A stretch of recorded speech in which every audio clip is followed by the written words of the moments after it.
I think it was wanting so much to fit in. I couldn't speak their language. I couldn't understand their culture. And so it's like it went again to, I just want to fit in. I just want to be like these people. I always say the phrase, I am, who I'm not, I'll never be. And realizing that, we are who we're going to be. And, we may fit in, we may stand out, and that's okay. That's the exact way that God intended it. I look at my body as a blessing. Otherwise I'd be a spirit. Yeah. And so me being on this earth and having a body, it's like I want to take care of the gift that God gave me. And it doesn't have to, I don't have to be perfect. I don't have to eat exactly this but as long as I'm putting in work and showing to God that I care, I'm going to be blessed for it.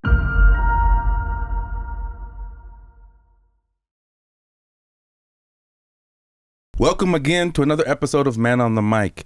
Season 2 is live and launched, and we are having great conversations with amazing guests, amazing people.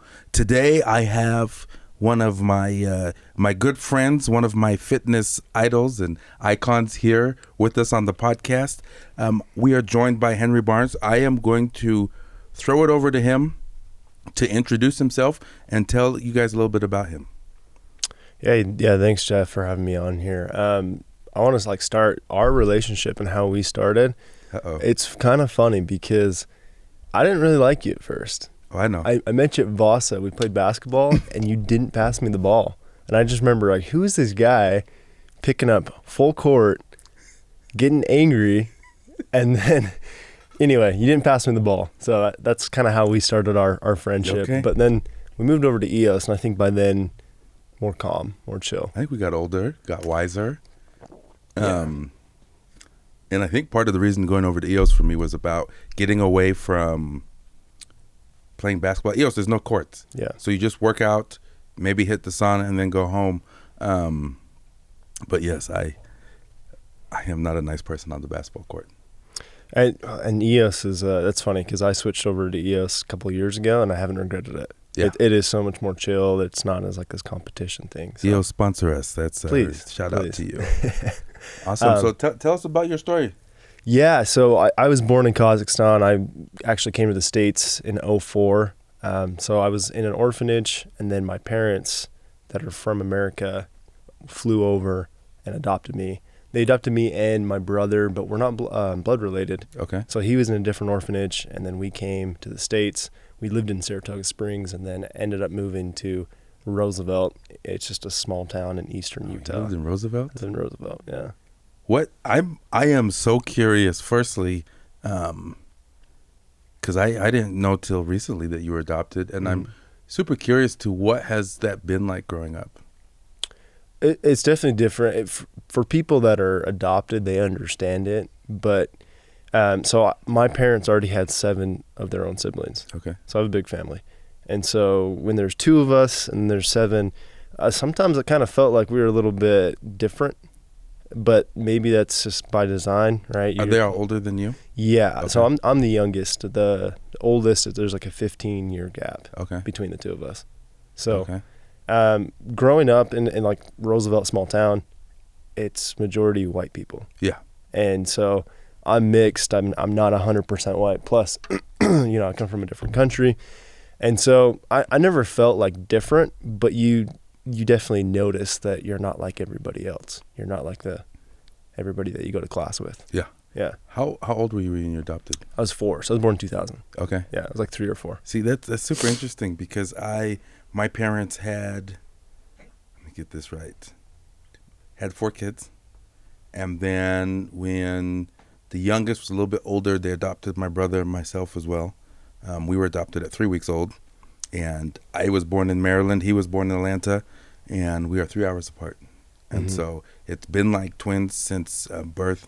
And not Utah, but we grew up in Idaho. And it's different. As a little kid, I don't think you really realize that, hey, I'm different. But as you get older and you start I don't look like these kids at all. Yeah. Or people start pointing it out to you. So growing up in Utah, being adopted, finding yourself, I guess, being I guess finding yourself being someone who doesn't fit the mold of what someone in Utah is. Yeah. What was those experiences like, and how has it shaped who you are today? I think it shaped me in big part just because when you're young, you just, everybody's insecure, right? They can claim they aren't, but at least I was, right? Yeah. And so like up until junior high, it's like all my friends, like they live on the golf course. They're playing golf, they're playing football, they're doing all these things, and they all look a certain type. And as I kind of became friends with them and I'm starting to date and do all these things, I just remember I was being like it was so funny in junior high, if a girl liked me, I was so shocked because I was like, well, like all my friends look this way, but you're like choosing me, like this is a big deal. And but it kind of like set the foundation for understanding that everybody's different or unique in their own way. And so as I kind of ascended, got into high school and college, I then owned it. It wasn't like I felt weird or different. I'm like, oh, this is like a superpower. Like this is a strength. This is like being diverse or being different is a good thing. And so then that kind of helped me grow into myself and being confident. And so then it's like, if I go to a party now or I'm out with my friends, you know, we travel a bunch, and it's like, once you travel and you get out of Utah, you understand like everybody's this way. Yeah. Like you go to New York and there's so many different sort of type of people all over the place. And so it's not a big deal, but in the smaller kind of confines of Utah, you do feel a little different. Right. Yeah. And so it's not a bad thing. I like it now, and I own it. And it's like, it's a part of me. I love that. For you, have you been back to where you were born, or do you plan to go back or want to? Yeah, actually, I haven't been back, but I plan to. I'm teaching myself Russian right now. Okay. And so the language that they speak is Kazakh, but it's very similar to Russian, and more people speak Russian, right? If you go to Ukraine, it's going to be more of a Slavic language. And so I think that's a good base to start off. And then when I'm a little older, and I think too, like politically right now, there's some things where like I don't think I could go back even if I wanted to. We just with like the war. So yeah. Okay. How long have you been learning Russian? Less than a year. It was actually probably over a year. Okay. It was kind of a goal of mine. Once I started getting back into that, or just that interest, I was like, you know what? Like I kind of owe it to my ancestors, my roots, where I come from. I'm very proud of those. And there's a lot of history too. So I was like, you know, if our ancestors are watching us, you know, like angels looking down at us, I'm going to think that I owe it to them, right? Yeah. Learn about my culture, respect them, and kind of put my best foot forward. Okay. No, I like that. Good for you. That's got to be a task to learn Russian. It's on Duolingo, but okay. I have a brother who served his mission in Novosibirsk, Russia. Okay. And so he actually has kind of helped me too. Like I'll text him, voice memo. I'm like, hey, this word doesn't look right. Like explain this to me. Yeah. And then he'll like give me the pronunciation, help me out. So I kind of have him in my back pocket. Okay. But Duolingo's been helpful too. Okay. So with a brother who served a Christian mission, I'm curious, did you grow up LDS? Mm-hmm. What has that experience been like? That is such an awesome question, because it's also it's just different, you know. I don't know if you grew up LDS. Yeah. So most of my siblings served missions, okay. But me, you know, to go back to your first question, me and my brother, we always kind of felt, you know, a little ostracized or just different, maybe part of the disenfranchised within our own family. Yeah. And he rebelled pretty early on. Okay. And he didn't serve a mission, neither did I. But I think my faith was always there. There was just moments where it lapsed, or I would like seek his guidance, or I would watch him, you know, monkey see, monkey do. I'd be like, oh, okay, like this is what I'll do. You know, you're not going to go on a mission. You're not going to do this. Cool. I'll just kind of follow in those footsteps. Yeah. And then to even answer your other question about finding myself, I think it wasn't until I was like 21, 22 is when I came back to the church, and no longer did I hold his beliefs or other people around me. It was me. It was what does Henry find? Yeah. What does he believe? And so now I'm part of the church, but growing up, it was tough because I didn't fully understand it. Yeah. So let me ask you, now that you find yourself with faith and a member of the Church of Jesus Christ of Latter-day Saints, what do you believe? I love Jesus. I truly like it. There have been moments in my life where I have just leaned on him and his understanding. And I know that like when we read the scriptures, I know it's such a elementary answer, but when we read the scriptures, like you do feel closer to him because it's his story. It's about him. So what I believe, is he died on the cross for us, and like we're all sinners. Like I'd be carrying my own cross. Like at the end of the day, all of us here on earth would not be able to pass a test. And so it's just immense gratitude. And that's like what always comes back to me is whether like in today's crazy world, there's so many, as we want to call them, rules or, restrictions. I feel like people get lost in that. And I'm not trying to, maybe live every single day by those tenets or those standards, but just the gratitude of like what Christ has done for me being here on this earth, and then even me being in the position I am where I come to a free country like America, get to do what I want to do, get to work where I want to work. So it always comes back to gratitude. That's beautiful. Thank you for sharing that. How has your faith and what you believe shaped what you do in your daily life? I think there's a discipline aspect to it in everything that we do. I think I've heard before, like, be loyal to what's loyal to you. And it's also helped me stay out of negative environments, people, jobs, because it's very clear when you go into an interview setting or a workspace when, these people, there's not God there. Yeah. And so if I can surround myself, like my boss is one of the greatest guys I know, but it's because he lives by his faith. And that when him and I connected on that, in the back of my head, I'm like, I'm not going anywhere. Like, this guy's awesome. One, he kind of gives me a little bit of free reign to go travel, do different things, but also it's like I knew what type of person he was. Mm-hmm. He's not perfect, but just the standard that he sets, the example, I'm like, I want to be more like this. So that was a huge part. That's huge.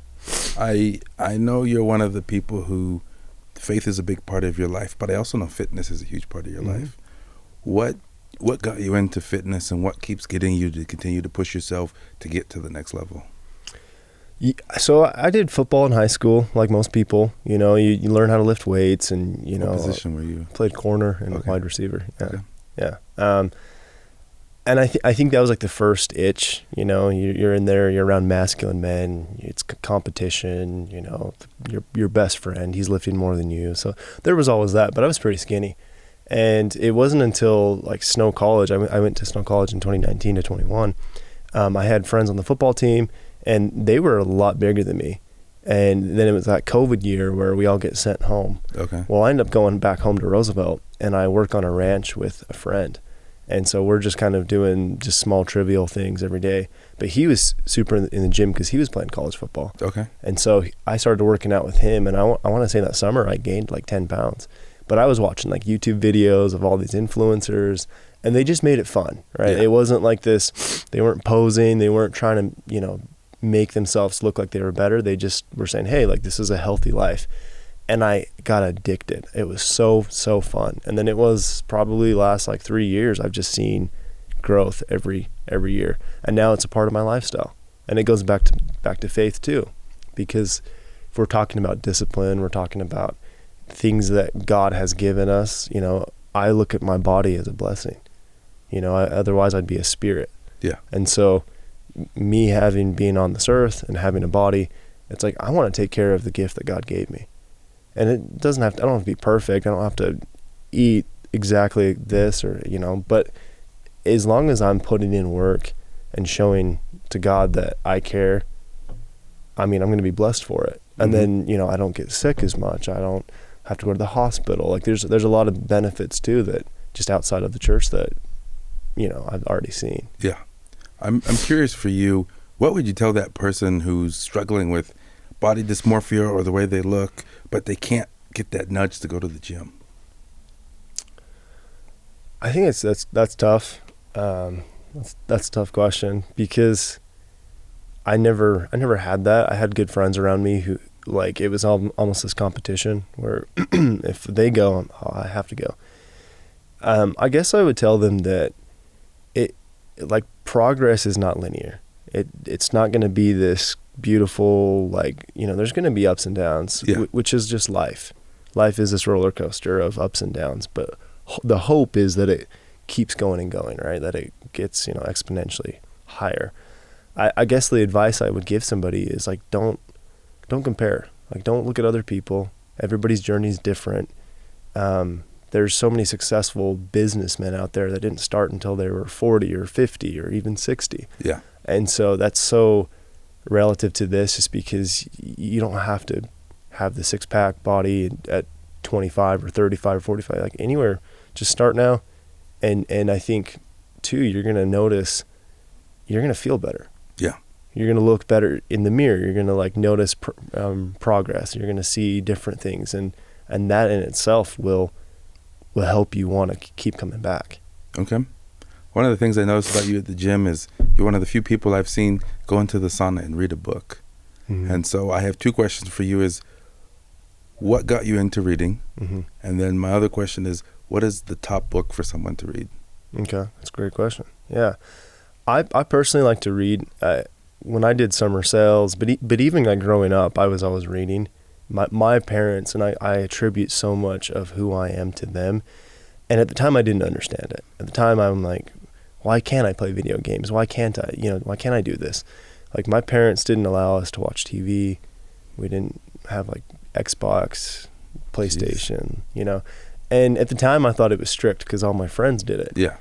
But what it really did was it enabled me to go outside, be a kid, and then when, on the rainy days, the snowy days, I'm inside. I'm like cracking open Harry Potter. I'm reading the Divergent series. I'm reading like Hunger Games. Yeah. But just the comprehension of reading, because reading can be boring. Like even the scriptures can be hard to like. Sometimes I have to sit there and go, okay, let me reread this. That's why I listen to them, because I struggle. Really? To read. Yeah. I should probably start doing that. But I liked reading, and when I started doing summer sales, everybody was reading these self-help books, like Think Rich, Grow Rich, like all these self-help improvement books. And it wasn't until 2021 I read this book. I can't remember the book, but it was so good. And I just remember what I would do is I would meditate, read the book, write down my thoughts, reflect, and then kind of just do that every day. And I noticed like small changes in my life. The book that I was reading in the sauna, the most recent, it's called Transurfing. Okay. That's the one I would recommend. It's like 150 pages. You could read it in 2 days. But it just talks a lot about your reality and how you can shape it, and how we as a society and even our own selves will limit what we can't do due to just the logic of our brains. And a lot of the book talks about like your soul and how we have so much more to ourselves, but we end up cutting ourselves short because of just beliefs of, oh, this person did this, or maybe I haven't done it before. Okay. And so the book, it's a simple, it's just 78 rules. Okay. And it kind of breaks it down. Okay. I'll have to check that out. Yeah. I want to learn a little bit more, because most people who know me know I am not the huge fan of the door-to-door industry. Okay. Or summer sales. Okay. And I know that's been a big part of what you do and who you are. And I'm curious to kind of dive into that summer sales culture. Yeah. And what that experience has been like for you. I want to be careful with what I say or how I say it. I'm kind of on the same like wavelength as you. I don't love the door-to-door environment, like the rah, get up, let's go, Jordan Belfort, like, Wolf of Wall Street type vibe. Yeah. It can be a little toxic, or not, I shouldn't say toxic. It can just be a little too much. And a lot of people put on this show of like, you want to be the best salesman, you want to make X amount of money. And it wasn't until I was older I realized like those guys that were saying a lot of that, you're directly impacting their bank account. Like my first summer, I sold solar in California and I didn't do well. Yeah. But my boss or my manager, great guys, by the way, but they would always like hype us up. But I didn't realize, I'm like, this guy's making infinitely more money than I am, right? But there's levels to it. You know, he was much older than me, and he's been doing it. So in a part, he does kind of deserve some of that. And then I did that for 3 more years for solar. I transitioned to fiber this last year. I've been doing that for now like 18 months or 19 months. And that's kind of why I even got back into it, is because I started shopping around. Like, I'll just go to blitz, different city, different company, and I didn't owe my allegiance to anybody. There was no office meeting. There was no like, it wasn't Boy Scout camp. We weren't singing songs. We weren't doing cheers. And so I think that's what kind of rejuvenated that, because it's like, okay, I can still make money, but work, because at the end of the day, it's a job. And a lot of times people make it out to be like this Boy Scout camp thing, and I rah chanting, jumping up and down. I never liked that. And if it's for somebody, cool, but it was never for me. Okay. So it's like, even when I go on dates and some girl asks me, so what do you do? And I'm like, I do sales. And I say it with so much hesitation, and they're just like, oh, you're a sales bro. And I'm like, I try to shed that title, because I don't think I'm a sales bro. Okay. Ladies and gentlemen, as you watch this video or listen to it, I want you to let us know in the comments, is he a sales bro or is he not? We'll leave it up to you and see what you guys think.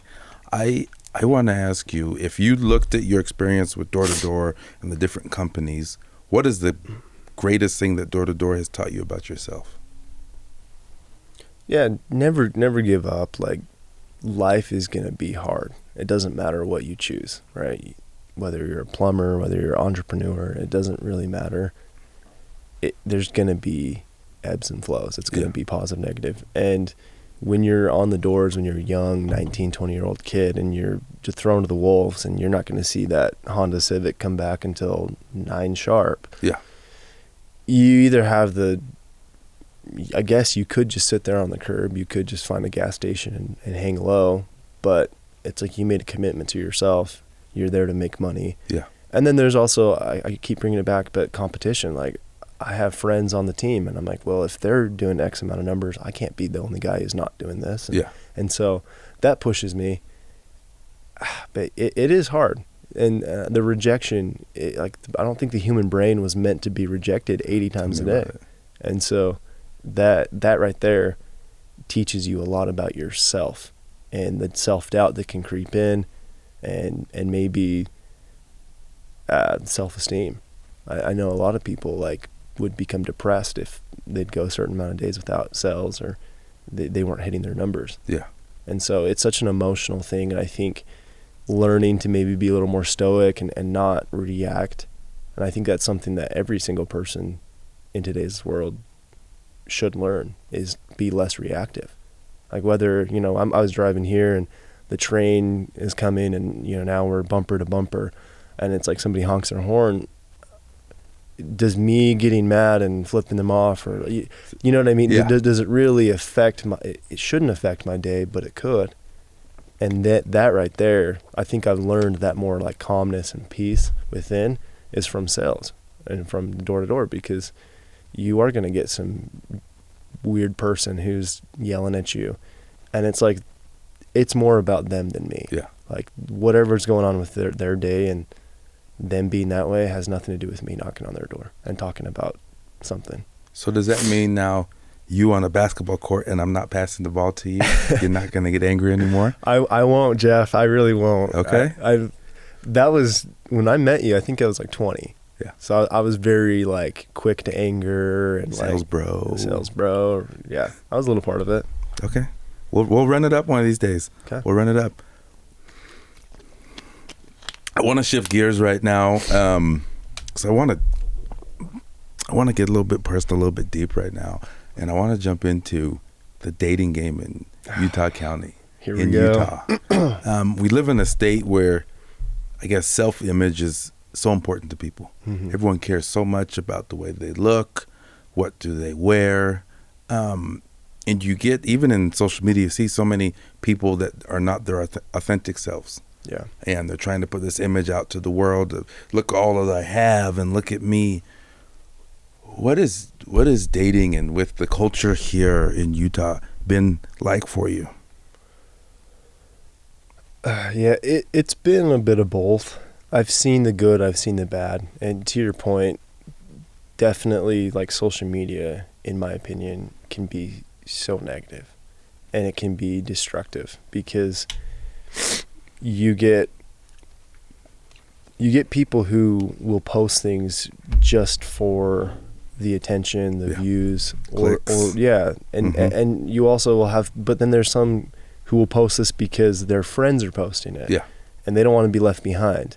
And it's such this weird socio-dynamic of what does your Instagram look like? You know, like because I've known girls who will vet guys based off of Instagram, you know, and they'll look at, I mean, they show no mercy. It's 2 or 3 posts and he doesn't have, you know, and we're done.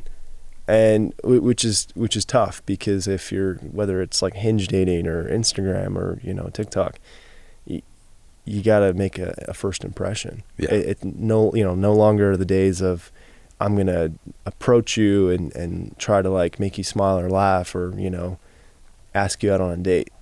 Because the first thing they're going to do is look at your Instagram and go, okay, this guy's either weird or he's not weird. Yeah. You know, and so they're going to look at, okay, does he have friends? Is he safe?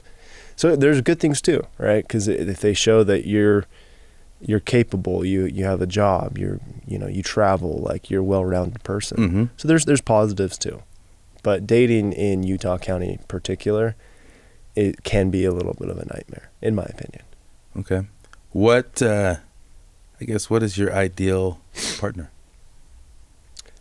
It's definitely someone who loves God. Okay. I think like she puts God first and means it too, like lives by it, you know, not Instagram bio, not hating, but it has to be like, that has to be the main focus, and compassionate and a little more traditional. I'm not saying where the world's moving right now is a bad thing, but like my parents are the perfect example of like what I want.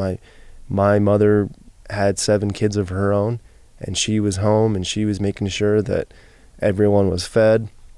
My dad would have dinner ready when he was home, and he worked on a farm, and he'd come home late from the tractor or the combine, and you know there'd be dinner ready and she'd be waiting for him. And I just think that like the sacrifice, because there are different roles, and whatever role you choose, that's fine, but there definitely has to be a little bit of a difference. And I loved watching that, because as I've gotten older, the appreciation for my father has grown too, because I understand like he's getting back at 8:30 or 9 or, you know, sometimes late, or sometimes he's on the road, and he doesn't have all the time in the world to like interact with every single one of his kids.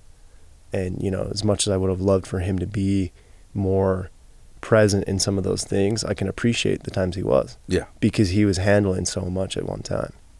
And so I think just more traditional. Okay. Yeah. Okay, good for you. Good for you. So are you dating someone right now? Is there a special someone? No, not right now. And why is that? Yeah, right now is kind of, I'm in a weird spot. I don't really, it's not like interesting me. Like I'll go on dates. I've gone on a couple recent dates here. But truthfully, I haven't found one that I'm like wanting to pursue more. Okay. Do you feel, being in the LDS religion and being in Utah, do you find that pressures of, hey, I need to settle down and get married and start a family? I personally don't.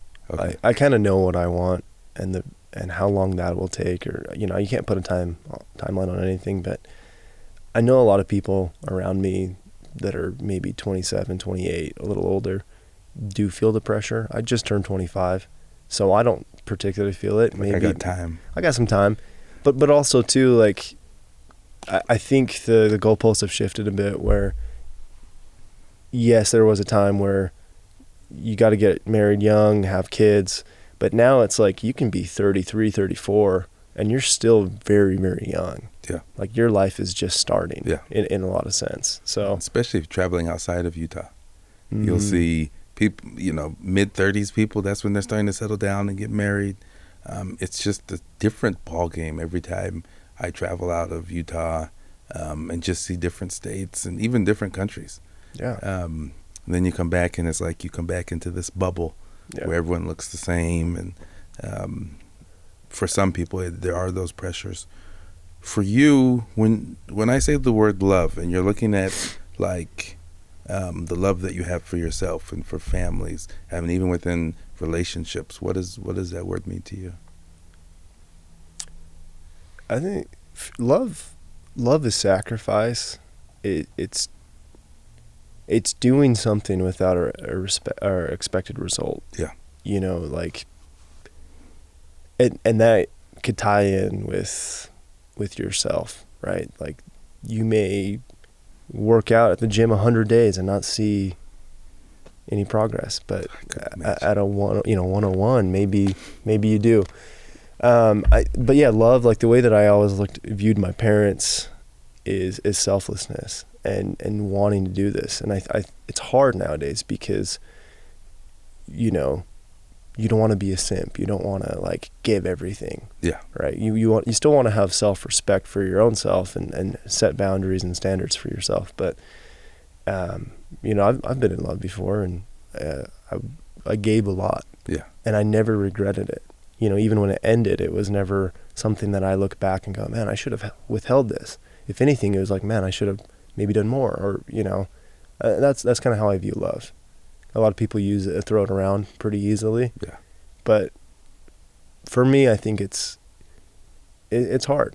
Like, love's hard. You got to work, and it's not easy because that other person's so different, and that when it's new and fresh and exciting, it's easy to do all those things. But when you know the person and you know their idiosyncrasies and everything that they are, and you're sitting across from them and they're not the person that you maybe want them to be, that's when you have to, you know, kind of swallow your pride and understand that that is a separate person. That is, God created them exactly how they want, you know, how he wanted. And that's okay. And so I think acceptance as well. Yeah. No, that's huge. No, thank you for sharing that. One of the things I do on my podcast is I always ask the guest before to leave a question for the next guest. Okay. And so I'm taking from 2 podcasts ago this question because I really want to hear your answer to this. But for you in your life, when you have hit rock bottom, that lowest moment, that lowest point, what did you do?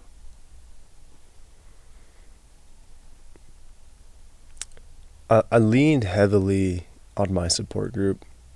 People that I knew that were in my corner, emphatically. The people that I knew, no doubt, like, I'm riding for Henry. Yeah.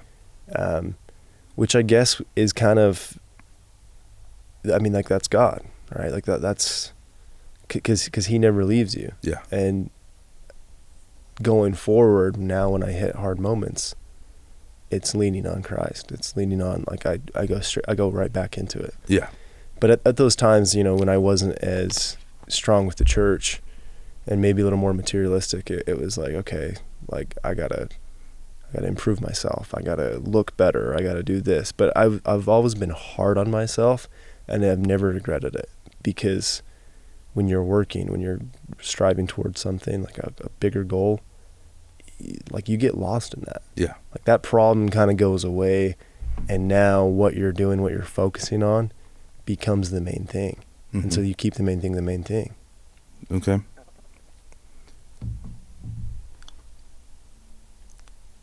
I want to take you for a second. I want you to go back to when you were a kid and looking the life you've experienced now.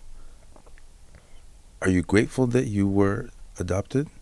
Or do you ever wonder, like, what would life be like if I was never adopted? I'm 100% grateful for everything, the way it played out. I'm a big believer in, like, things happen and they create opportunities. And I wouldn't be in the position that I am. I wouldn't know the friends. I wouldn't have the people in my life without the trials, the struggle, everything that kind of comes with it. Of course, I've played devil's advocate. I've thought of, like, what would it be like if I grew up in a white family in Provo, Utah, or, you know, what if I was like my other friends? But what all those things, all the struggle, all the pain that has happened early in my life, I think a lot of it it's molded me, it's shaped me, and it's given me immense perspective. That perspective where when I see other people that may be different, my first reaction isn't bad. It's like, I want to help this person. Yeah. So it's kind of given me, it's just given me more love for other people. So I'm not mad about it at all. Like, I wouldn't have it any other way. What would you tell those kids out there who have been adopted and are struggling with that balance of, I'm not fitting in, why am I different, why did I get adopted? I think there's a lot of things that are out of our control. I can't control that my birth parents, the situation happened. Like, I can't control any of that. And that's not on me. It's not my fault. So one, I would tell somebody, you're not a burden. Like, that is, and it's easy when you're adopted to feel that, and also feel a sense of abandonment. And that's where I lean heavily on my faith, because I know God's got me, and he's not going to put me in a position that I can't handle. So I was blessed to be with the family I was, and although I may not 100% understand them, and we're very, very different, it worked the way it was supposed to. Yeah. And I would just tell somebody that, like, use it as a super strength. Like, it's a superpower. Like, yeah. I love that I have this. Mm-hmm. I love that I was, and it's really not that different when you break it down. It's a little different, but it's not crazy. Mm-hmm. I'm just a regular guy. I just happen to, me being here is just a little different story. And so I would just say, use it to your advantage, because, I did. Yeah. I think, everyone listening and watching this realizes that you have a story to be shared, to be told, and a voice to share, and so many great insights. I think it's been 3 months now I've been telling you, what's the biggest thing I've been saying you need to do?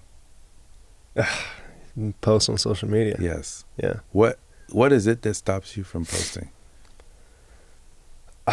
Fear, a little bit. I think rejection, and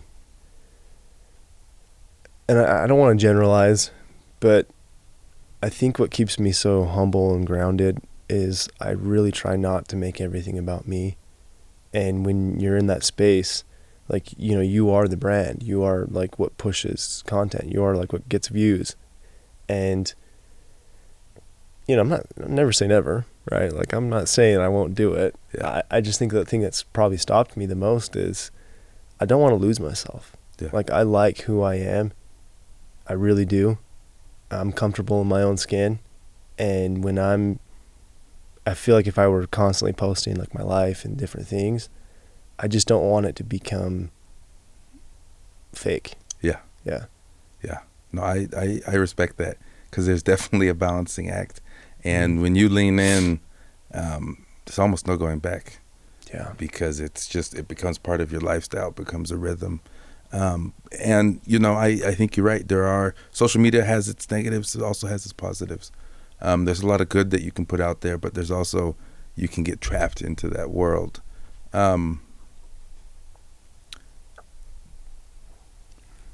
I'm super curious for what, outside of going on blitzes, what is next for Henry?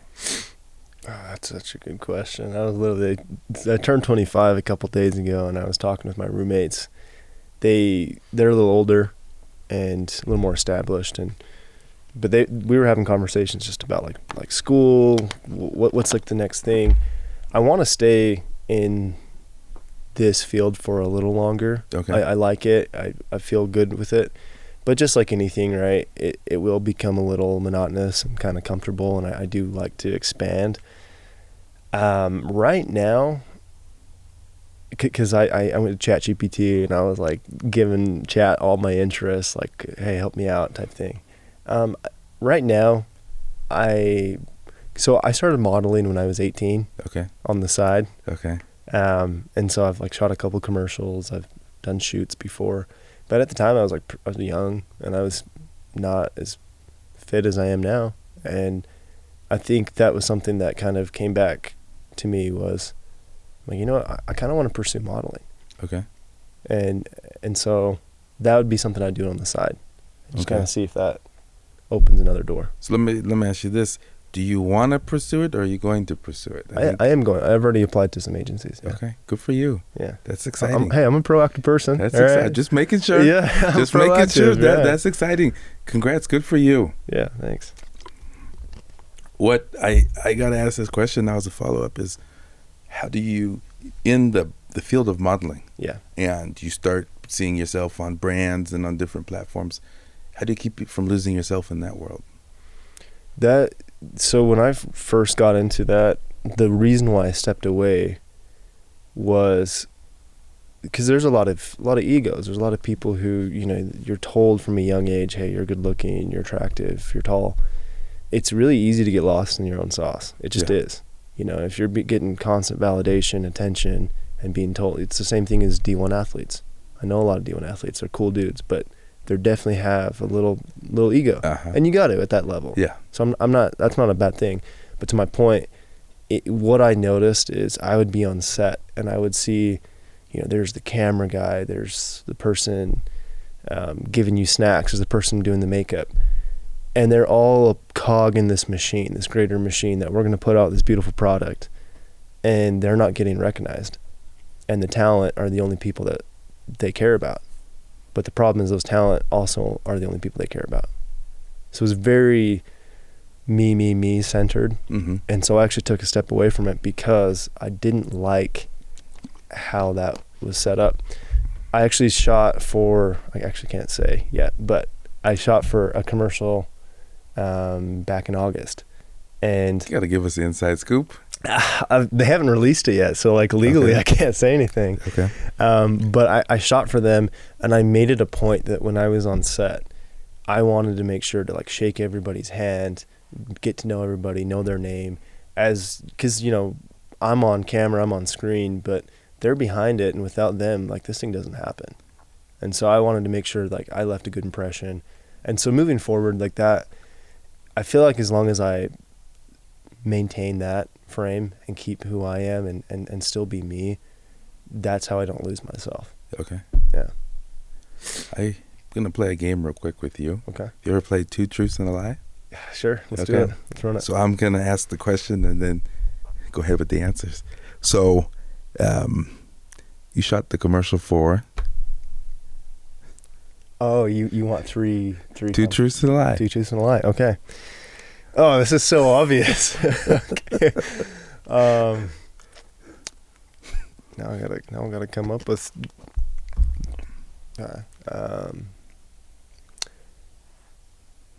two truths and a lie. Coconut water, Okay. Mars Chan ramen noodles, Okay. and Rupa Health. Okay. Okay. Yeah. I know in my head, but I'm not going to say it. Okay. I'll let the viewers and listeners decide themselves. So I want to say first, thank you for coming on the podcast and sharing your story and who you are and what you believe. I would love to wrap this podcast up with kind of a different segment, but I want to just give you an opportunity to ask me a question. You know, we spoke a lot, or you asked me a lot about my adoption, my story, and I've seen a little bit on your social media. I guess you coming from, you know, you said Idaho, like, what was like the biggest thing in your life before graduation, before any of that? Like, what was the biggest hurdle that you being African American, adopted, that like now looking back you kind of laugh at it, but at the time it was something hard? Yeah, I think it was wanting so much to fit in. I think being African American in Idaho, you know, you look different, but you wanted to just fit in and be like the other kids and be able to go to, you know, you don't have to go to a barbershop to get your haircut. You can just go to Great Clips and different things like that. And then moving over to Africa, now I was an African American amongst people who I looked like, but I couldn't speak their language. I couldn't understand their culture. And so it's like, it went again to, I just want to fit in. I just want to be like these people.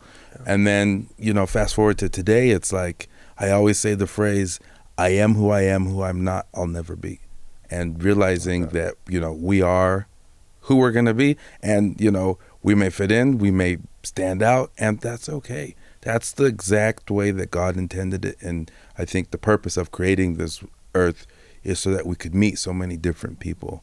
And I think if we weren't different, we wouldn't have people that push us, that challenge us, that, force us to get better. And so for me, it's just been learning that it's okay. It's this is Jeff, and you can love me or hate me, but, you cannot like me on a basketball court, but I am, I'm just going to be me, and that's okay. And I'm not perfect. And, you have to be comfortable being uncomfortable. Mm-hmm. And that's, I think, the way that I've shaped my life. And, looking back on it, I think that's where I am today. And, I hope I have a lot of life left, and it's just continuing. Yeah. How do I get better? What do I learn? What do I take away? Have my trials and my weaknesses truly become my strengths. Mm-hmm. And I think when they do, then I think I've lived a successful life, I would say. Yeah, that's awesome. It's very similar. I think a lot of people who are adopted, or maybe they feel like they're different, can definitely relate to that. Yeah. Have you spent any time working with adoption foundations or being around other kids that are adopted that need that mentor, that some person to talk to? No, my sister and her husband had, what's the one? Foster. They did foster care. And they brought in two teenage girls. And when that first happened, she was picking my brain a bunch. Yeah. And asking me a lot of questions just about what did it feel like? I want to relate to these kids, but at the same time, I understand, they have a whole different life. Yeah. She was awesome. So I kind of helped her with that. But I haven't talked to any adoption agencies or anything like that, no. Okay. No, good for you. I want to end the podcast like this. If you were to be remembered for one word, what would that be? I think real. Yeah, real, authentic, just true to myself. What you see is what you get. I am who I am. I love that. Yeah. Love that. Well, thank you for coming on the podcast. Thanks, Jeff. And thank you for joining. Yeah. Awesome. Perfect.